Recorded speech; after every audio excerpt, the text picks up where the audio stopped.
Welcome back to my series, Dance Moms Uncovered.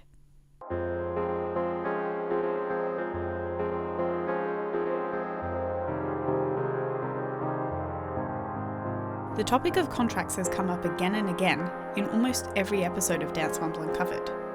So what is in these mystery documents? We may never know for sure what exactly is written in these contracts, but I have collected evidence that gives us a pretty good idea of what is contained in them. While I have spent a lot of time focusing on how the producers manipulated the show, we often forget that the cast technically agreed to sign away some of their freedoms when they signed the papers. So let's explore together what they mean and how they impacted the show. Feel free to share your thoughts on the following evidence. Let's start by looking at Abby's contract. Abby has been quite outspoken about her contract over the years and how it has affected her. At the opening of the ALDC LA studio in 2015, Abby spoke about the first contract she signed for the show.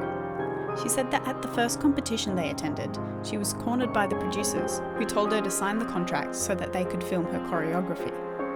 She says that no lawyer was present for this initial signing.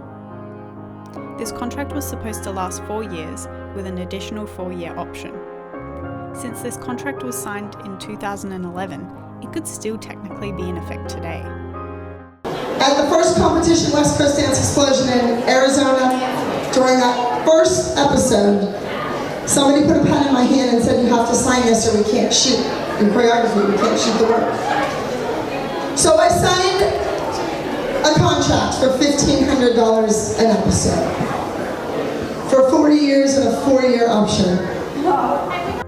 A lot of people wondered why she would return to the show after experiencing jail time and surviving cancer, and especially after how fed up she was with the producers during season 7. But it's possible that Abby was contractually obligated to do season 8. In 2013, she made a guest appearance on the Dance Moms AfterBuzz TV podcast. In this interview, she claims that she signed a really bad contract for Dance Moms and had a really bad attorney. She goes on to state that she isn't allowed to do a lot of things as a result of her contract, including accepting a role that she was offered in a movie. I signed a really bad contract and had a really bad attorney. No. And Are you not allowed to do a lot of stuff? I'm not allowed to do a lot of stuff. If you could, let's say I came in and rewrote Like I got the a contract. movie deal and I couldn't do it.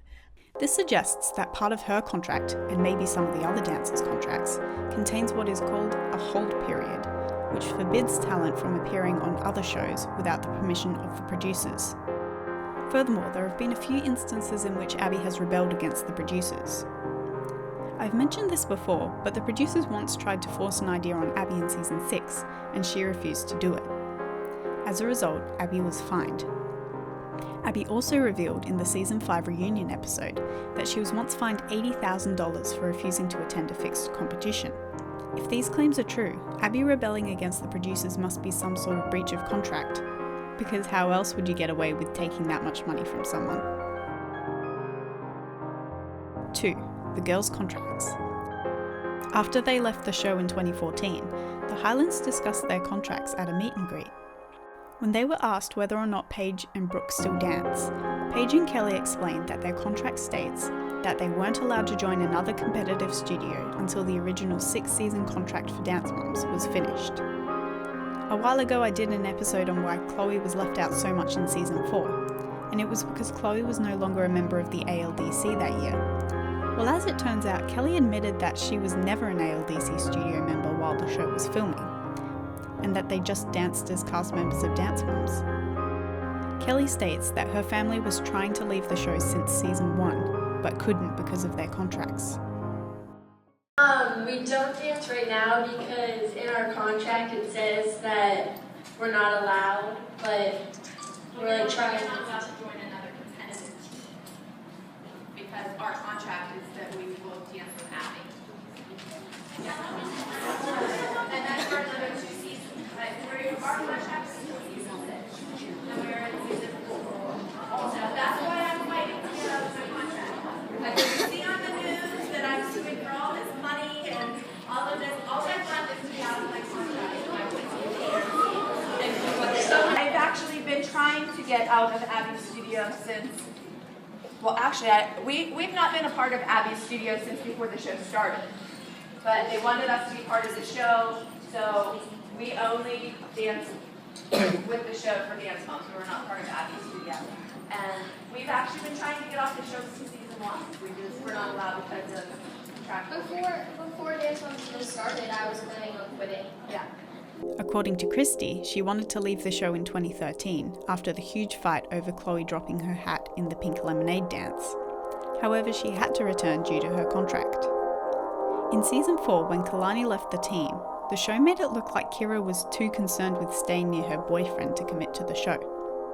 However, this was not the case.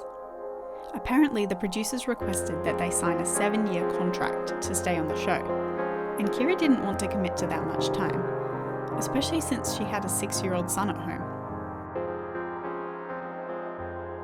My third piece of evidence is how the girls broke their contracts. During an episode of Abby's YouTube series, Abby Lee Miller After Class, Abby explained how JoJo was able to leave the show in the middle of season 6. Apparently, Jessalyn knew that the producers never legally processed the kids' contracts through the Californian court system. So while the producers could hold Jessalyn to her contract, JoJo didn't have to uphold hers. This freed up JoJo to sign a contract with Nickelodeon, which we all know has led to her becoming one of the biggest influencers on the planet right now. One thing that doesn't seem to add up is how Christy and Chloe broke their contract. Christy has mentioned in several tweets that the Dance Moms contracts were a major reason why she stayed on the show, despite the way Abby was treating Chloe.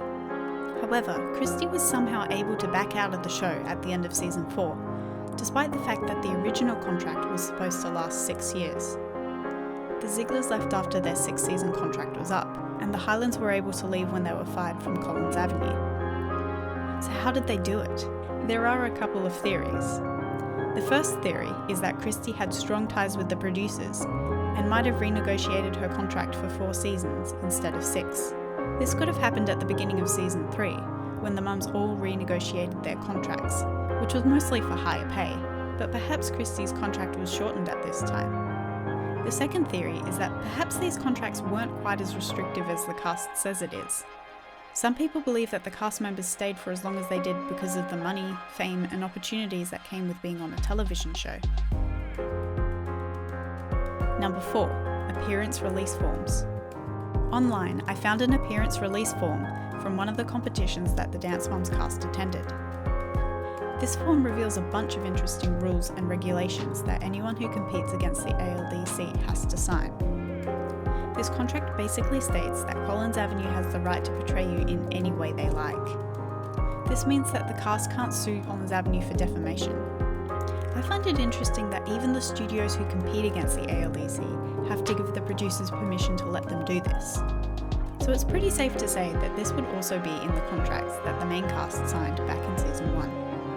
There is also an interesting clause that participants must sign, saying that they are capable of withstanding emotionally, psychologically, physically, or mentally challenging situations. 5. How trapped were the cast members? The executive producer of the show, Jeff Collins, has commented about the Dance Moms contracts during an AfterBuzz TV interview. He confirms that the cast of Dance Moms are under contracts with the network to appear on the show, and that any outside jobs that the cast participates in must be approved by them. However, he does seem to suggest that the cast has some kind of freedom to leave the show if they decide they don't want to do it anymore. Yeah. Does their contract require you guys to have a say in the things they do outside? It doesn't require. Yes, it does. It requires them for us to have a say in anything that they would do that might be televised or put on the internet. Because not so much us, meaning me, but the network. Because these are young people, and we wouldn't want them to be doing or being associated with someone that might portray them in a light that could be very negative. I think the show's going to go on for as long as the ladies, and Abby and the girls want to continue doing it. I think they're still having fun, and I think that because of their notoriety, they're able to go to places like Australia. It's understandable that the Dance Moms contracts would prevent the cast from quitting right in the middle of a season. However, it seems rather unfair to refuse to let them leave this environment for 6 years. Some people have speculated that it's possible that the mums are actually more free to leave than they would have us believe, and that they are staying on the show for the money and fame, whilst using their contracts as an excuse for why they aren't removing their kids from that environment.